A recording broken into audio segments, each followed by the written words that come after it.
Well, and here are the facts, folks. I may or may not be on First Kings 19 tonight, so I hope that doesn't throw everybody off. And part of that is because I've had some opportunity to be in the car for a long time today. Right now, I'm getting the opportunity to be able to enjoy a sabbatical. Our church gives us, our staff, a sabbatical, 1 month sabbatical every 3 years, and mine happens to be right now. And so this is the only kind of real ministry thing that I'll be doing over the course of this month, as I'm just kind of stepping back and trying to hear from God. But honestly, I'm so excited to get to do this tonight. And when this came up, I said, no, I definitely want to do it. In spite of the fact that I'll be on sabbatical, because nothing does my heart more than just to be able to talk, especially to people that are at your life stage, where you are in life, what it is that you're facing, what it is that you're up against.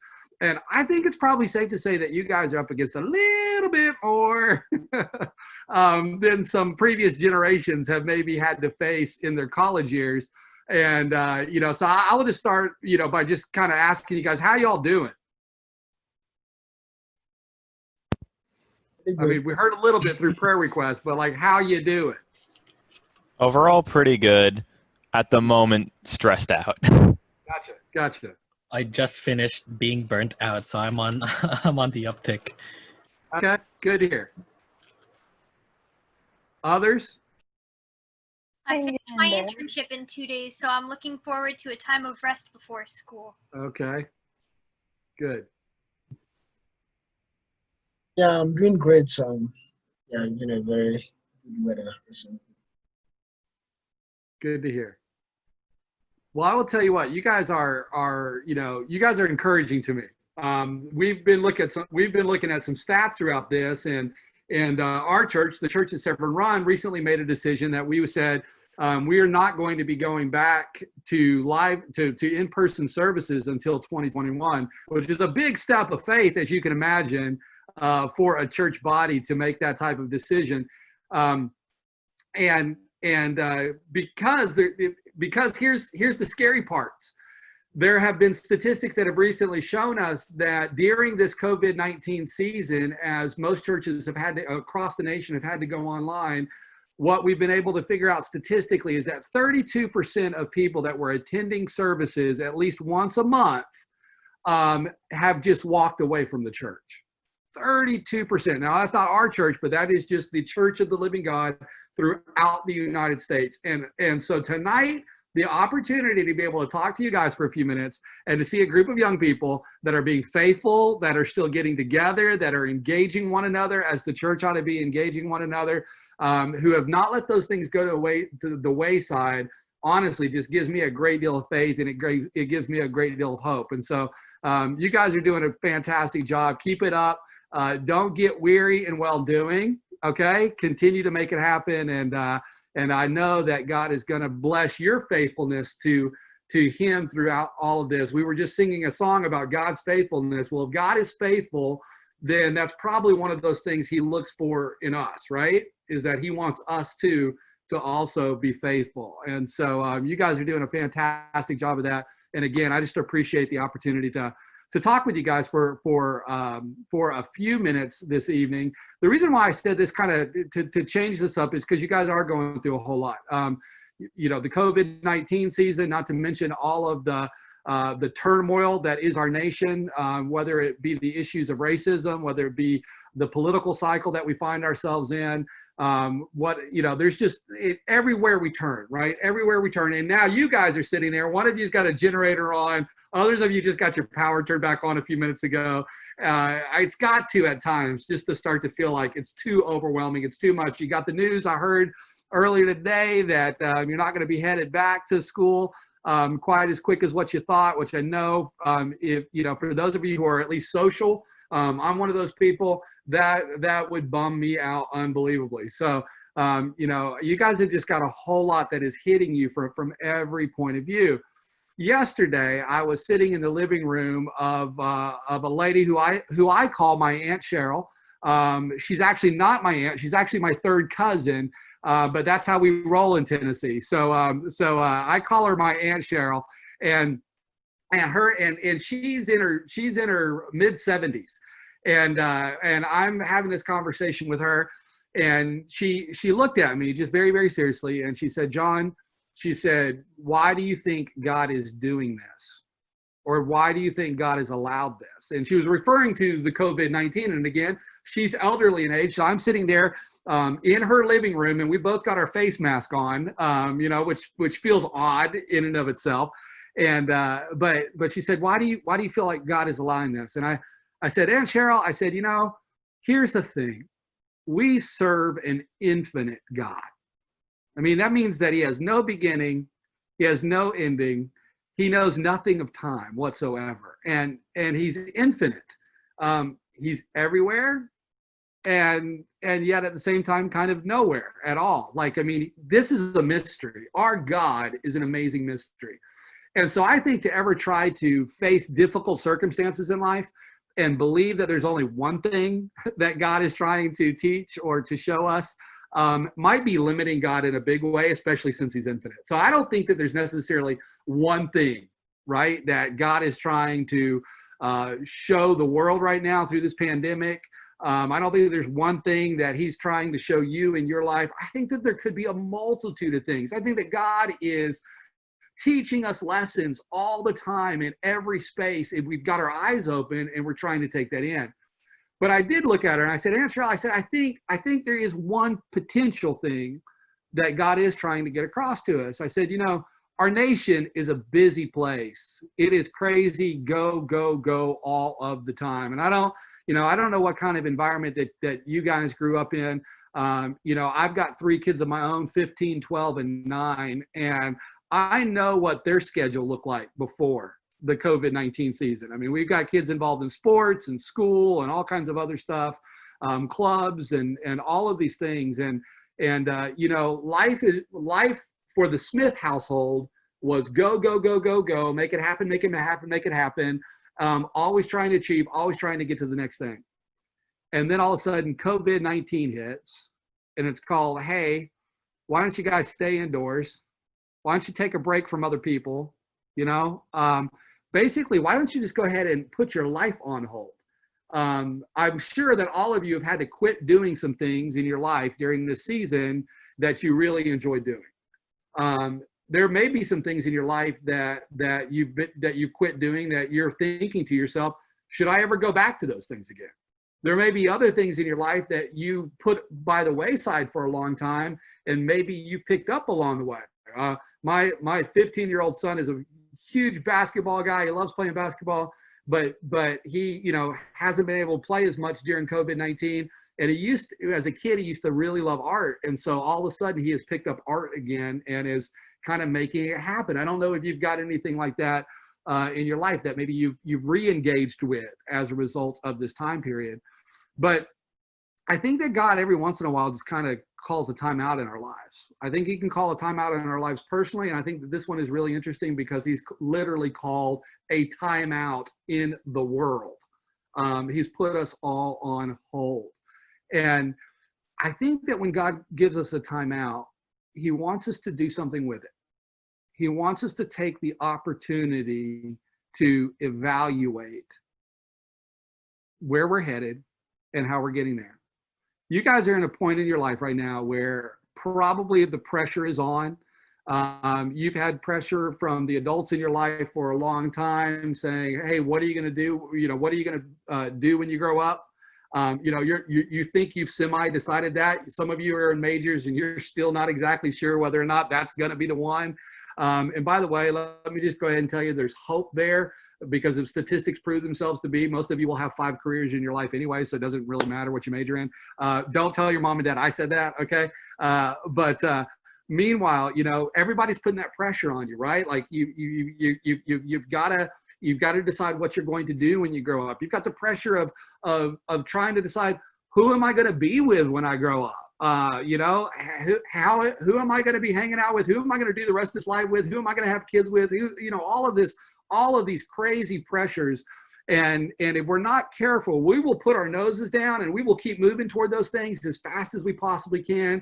And we will get to a point in our lives that you will look up one day after having decided who you're going to be with, after having decided what you were going to do, after having made a ton of major life decisions that have already sent you way down a path, you're going to wake up one day as a result of some type of timeout that God gives you. And you're going to have to answer the question, what do I want to be when I grow up? What do I want to be? The most important question that you will ever have to answer is the question of, what do I want to be when I grow up? Not do, but what do I want to be? I had to learn this one the hard way. Guys, my background was that I grew up in a pastor's house, okay? And, from the get-go, I was in church before I was born. I was a kid, literally, I swam in the baptistry for fun, okay? Like, that's a true story. I grew up in church, and every time the church doors were open, I was in them, and I was having I was serving God all the time, and man, I knew all of the Bible stories, and I knew the Bible really well, and I could tell you anything that you wanted to know. And I kind of had this view of God that if I did what I was supposed to do, then God would do what he was supposed to do, and my life would work out fine.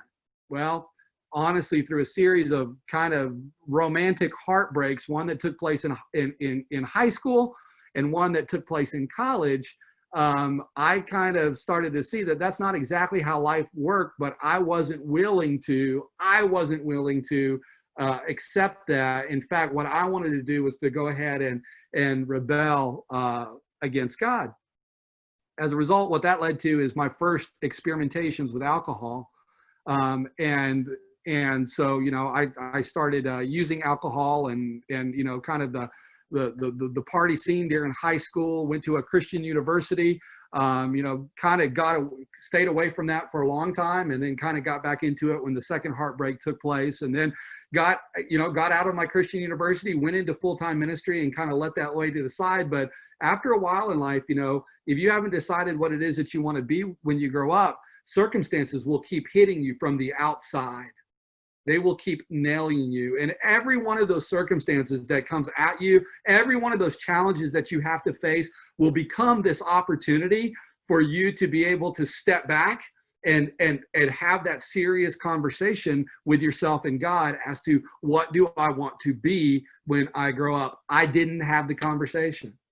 I didn't know it was a conversation that I needed to have. And I just kept trudging through. And I started trying to build my life based off of how successful my church was, how much I could possibly advance inside of my career. And meanwhile, I had a whole lot of emotional garbage and baggage that was just kind of building up and going crazy. Well, eventually, when I was 41 years old, it got me. The day that my pastor called me into his office and said, "John, have you been drinking again?" The reason why he said again was because a year before this, I had told him that I had a problem with alcohol, and that I was getting help. And now here I was a year later, and I'm a full-fledged, at this point, active alcoholic. And I found myself in a rehab unit sitting under a tree. And I was asking myself for the first time, what was the point?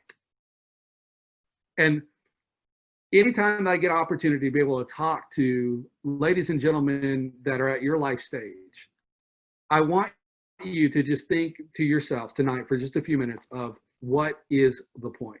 As you've been growing up, and I don't know what your church background is. This may be the only group of Christ followers you've ever been around. Some of you might have a long history of being with Christ followers, or maybe you grew up in the church, but at some point in life, though, you have to sit down and you have to ask this question. And if this becomes an amazing opportunity, this time of silence, this time of quarantine becomes an amazing opportunity for you just to say, in spite of who I'm going to be with, and in spite of what I'm going to do, what is it that I'm going to be when I grow up? I'm sitting there under this tree in a rehab unit, and I'm asking myself this crazy question of, like, God, why'd you do all this? How many of you've ever like just had that moment with God and you're like, why in the world did you put this whole thing into motion to begin with? And I'm not just talking about your life. I'm talking about like planet Earth. I'm talking about the whole thing. Anybody ever had those types of questions? I'm sitting under this tree, 41 years old, trained pastor. Okay. And I'm having this question to myself of God, I have no idea why you did this. I had no idea why you did this. And he said, John, he goes, let me just, can I take you back to the garden for just a minute? And he reminded me of those early stories of Genesis and Adam and Eve and the beginning of humankind and how he put them in this garden. And the entire point of being in this garden, the only job that they had was to actually name the animals, right? That was it. It was the only thing that they had to do. They had to name the animals, and then all they had to do was hang out with God. That was the only reason they were on planet Earth, was to walk and talk, to be with each other, to be in relationship with one another, and to be in relationship with God. And here's the interesting thing. The Bible doesn't say that God is a lot of things. It doesn't. It describes God in various ways, but it very seldom say God is. Can you all think of something that says God is this? Anybody got something? The number one thing that it will describe God as is love. God is love. And you know what? Love needs to have relationship in order for it to be known. So if God is love, then it's necessary that he creates us so that he can have a relationship with us, so that he can express what he is, which is love. And so I'm sitting there and I'm having this moment like, oh my goodness, the whole reason planet Earth is love's playground. It's the whole reason why he's put it here is so that he would have the opportunity to express his love for us. We would have our opportunity to express our love back to him. And then we would have an opportunity to be able to express love to each other. Like, this is why we're here. This is the point. There's no other point. It doesn't get crazier than that. Now, it does get crazier than that because we kind of like went our own way and did our own thing, right? We kind of decided that we didn't think love was the most important thing. We reached for this thing called the tree of knowledge of good and evil. Now, what I think is really interesting about that particular tree is most people would think, oh, of course God didn't want him to touch the tree of the knowledge of good and evil because God didn't want him to know what was evil. Well, did you notice that the tree's name was good and evil? God didn't care if they knew what was good either. He didn't care if they knew what was good or what was evil. All that they needed to know was him. They reached for knowledge outside of God. And I would say that since the garden, we have been doing the same thing over and over again. Every human being who's ever been born and is on planet Earth right now is nothing more than replaying the story of Adam and Eve again and again and again. God puts us here because he wants to love us, and because he wants us to love him, and because he wants us to love each other, and he wants us to enjoy love's playground. And what do? We reach outside of that for everything else. We start to think that the most important thing that we can decide in life is what we're going to do when we grow up, how we're going to make money. How we start trying to decide the most important thing that we can decide is who we're going to be with when we grow up. We start to make all of these other decisions, and we never stop to take the time to say, who am I going to be when I grow up? Well, God is love. What kind of challenge do you think that puts back on us? Maybe the challenge and the first thing that we should all be is love. We should be great and wonderful expressions of God's love. And then we have to do the hard work of starting to look at the rest of ourselves and say, okay, what am I here to do? And what am I here to be? And so that day, sitting under that tree, I got my first word. I've got 3 words for my life. as far as what I want to be when I grow up. And they are the 3 words by which I judge myself every single day. I used to judge myself by how much stuff I got done. I used to judge myself, you know, by how good my kids were at school, by all kinds of other, by how many people showed up on a Sunday morning. I used to judge myself by how much, you know, the church took up in an offering. I judge myself by all kinds of crazy things. I don't judge myself by any of those things anymore because I don't believe those are God's standards for me. The first word that I judge myself by every night when I go to bed and I lay my head down on the pillow and I wanted to decide, was this a good day or was this a bad day? Is number 1, did I love? At every opportunity that I had the opportunity to show love to somebody else, did I do that? And if I did that, then that's my first judgment on myself as to whether or not it was a good day. And if I see that I didn't love somebody well that day, guess what I'm going to do in the morning when I wake up? I'm going to do my best to go back to that individual and I'm going to make it right. I'm going to try to get it right because that's what I've been put here to do. More than the title of pastor, more than any of those types of things, God has placed me on planet Earth to love. And so the second part of this is like, how do we find this? How do we find this in the middle of all this? Because it can be so easy in the middle of all of the chaos, right? To be able to truly hear the voice of God. That's where 1 Kings chapter 19 comes in. This is a great, great story. Elijah, you know, prophet of God, was one, basically that whole entire role of whenever the king of Israel would get out of line, whenever the people of Israel would get out of line and they wouldn't listen to anybody else, God would go find himself a prophet to speak to a guy who didn't care if he got himself killed, basically a guy who was on a suicide mission most of the time, who was willing and courageous enough to go ahead and speak the truth to power. Well, Elijah happens to be one of these prophets. And in the story of 1 Kings chapter 19, Elijah is just coming off of a serious throwdown with the prophets of Baal. And some of you may know the story, but basically Elijah had kind of had all that it took, all that he could take, and he looked at the prophets of Baal and he said, hey, listen, if you think your God's all that, do us a favor, come on up here to Mount Carmel and let's find out whose God is the best God. And so they got up there on Mount Carmel and Elijah was basically like, hey, listen, put the altar up there and build your altar. And guys, when you're, if my God, I want you to wet the thing down.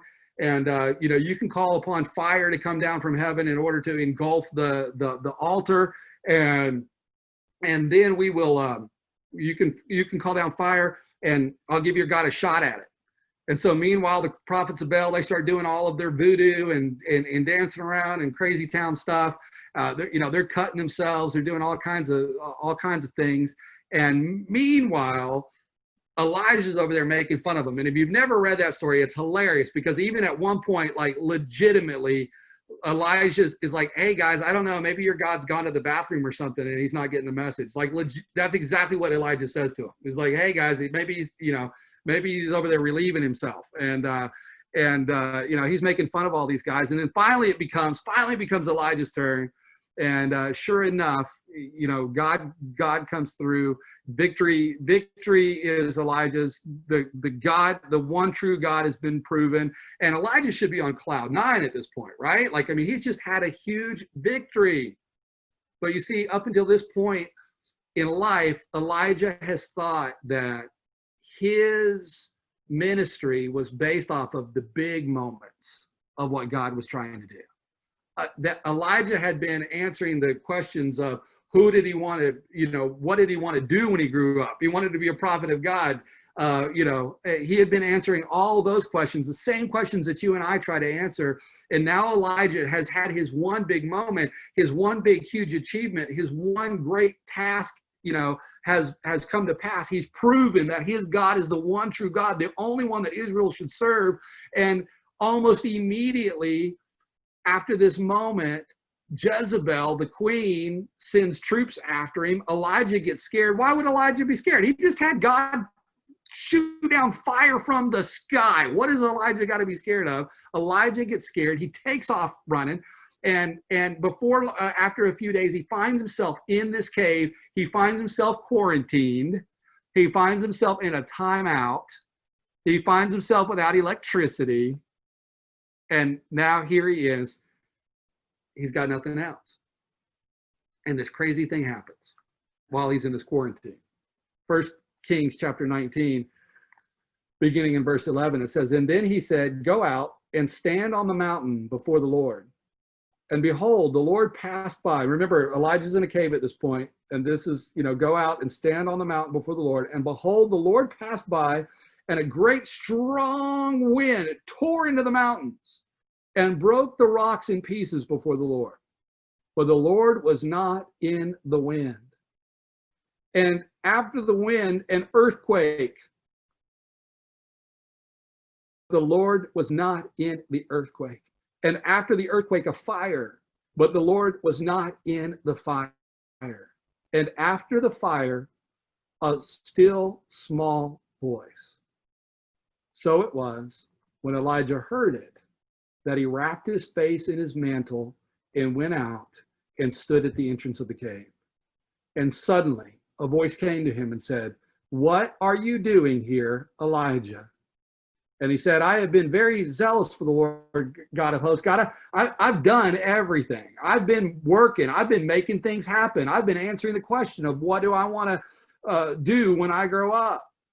Because he goes on to say, "Because the children of Israel have forsaken your covenant, torn down your altars, and killed your prophets with the sword. I alone am left with them, and they seek to take my life." And then the Lord said to him, "Go, return on your way to the wilderness of Damascus, and when you arrive, anoint Hazael as king of Syria." Here's the crazy part about all this. Look what came in this story. Elijah has been caught up in the crazy of life, right? He's been caught up in the go, go, go. He's been caught up in answering all the questions and doing all the stuff that people expected a prophet of God to do. He has his one big victory. He has his one great success. And he finds himself quiet in a cave. And then God makes his point. God sends a strong wind. God sends a strong wind. God sends a earthquake, and then God sends a fire, and God makes his point. Elijah, all of that activity, all of that crazy whirlwind, nutty activity, he wasn't in any of that. God was in the quiet whisper. Guys and gals, I think that God's put us all on planet Earth to be loved. I do. I think that if we were to choose 3 words for our life, love should be one of them. It should be one of the things that we judge ourselves by every day. If God is love, then surely he expects that of us. But here's the other part of it all. Every single one of us is unique, uniquely gifted, uniquely made. We're the only one of us that will ever be on planet Earth. And we were put here for a reason. And I hope that what you will do is that you will take some time to be still and to be quiet and to sit in your cave and to listen to God and begin now trying to answer the question of, who do I want to be when I grow up? When I lay my head down on the pillow every night, what do I want to judge myself by?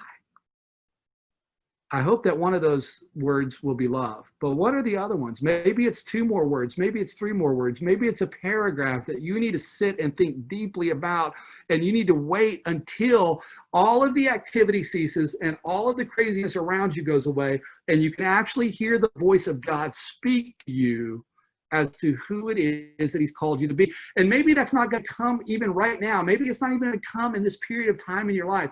But I hope that as a result of tonight, it'll always be in the back of your head.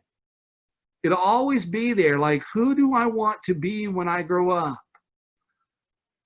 and that you will be able to answer that. You know, over time and through a series of things, God gave me two more words that I judge myself by every night. I think that he put me on planet Earth to create. I like to create stuff. Now you'd say, hey, does that make you an artist or something like that? Nope, you would not want to see my artwork. Bad, bad, bad, bad. You'd say, hey, listen, does that make you a great musician? Nope, you would not want to hear me play the piano. Not a good scenario. But he's given me the opportunity to do some things with words. And so I enjoy writing, and every day I make it a goal that I've created something that day. It may just be one sentence that I even posted on social media, but a sentence that I thought about, a sentence that would not exist had I not existed.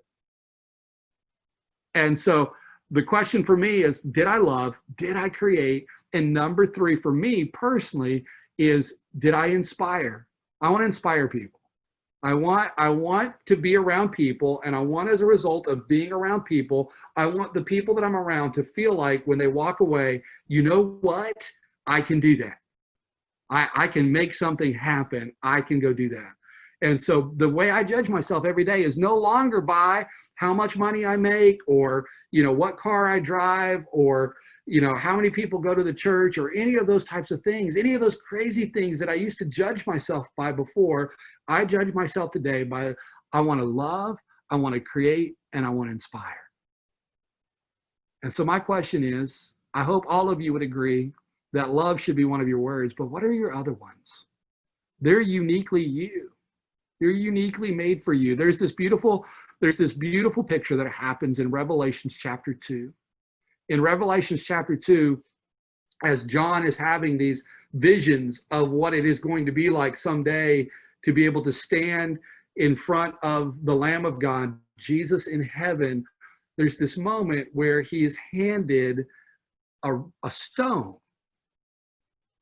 And when he's handed this stone, it says that there's a name that is written on the stone. It is a name that belongs just to John and to John only. Mom and Dad did the best that they possibly could with coming up with your name, okay? They did. They tried the best that they could. I'm not convinced my parents did the best that they could. John Smith, I think they could have gotten a little bit more creative. But meanwhile, your parents did the best that they could. But here's the truth. There's probably somebody else on planet Earth that's named your name.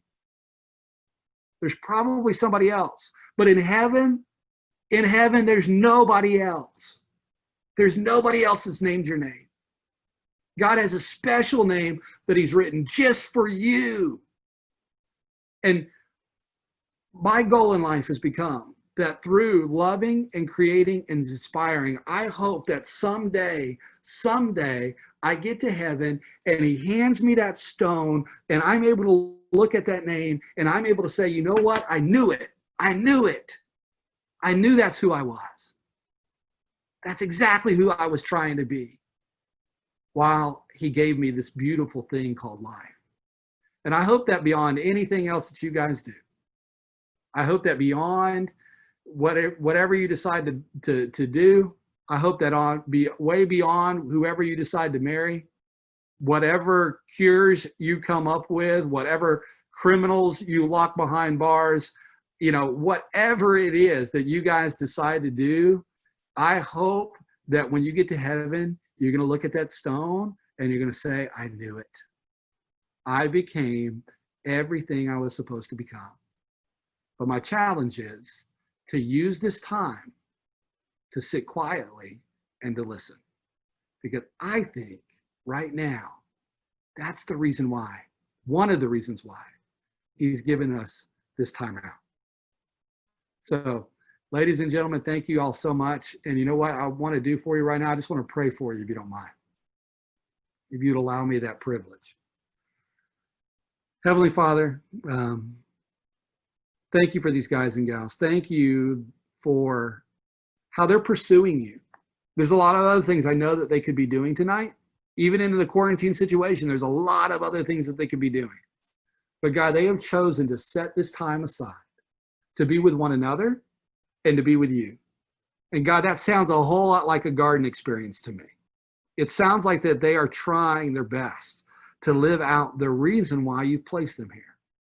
God, I pray that in the next days and weeks and months and years to come, that beyond anything else that you would allow them to pursue, beyond all the other great things that they are going to go accomplish, I pray, Heavenly Father, that what you would do is allow them to become everything that you've already named them to be in heaven.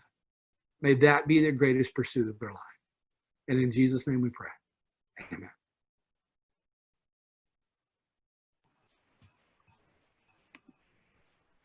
Amen. Thank you so much for that. That was a really great message.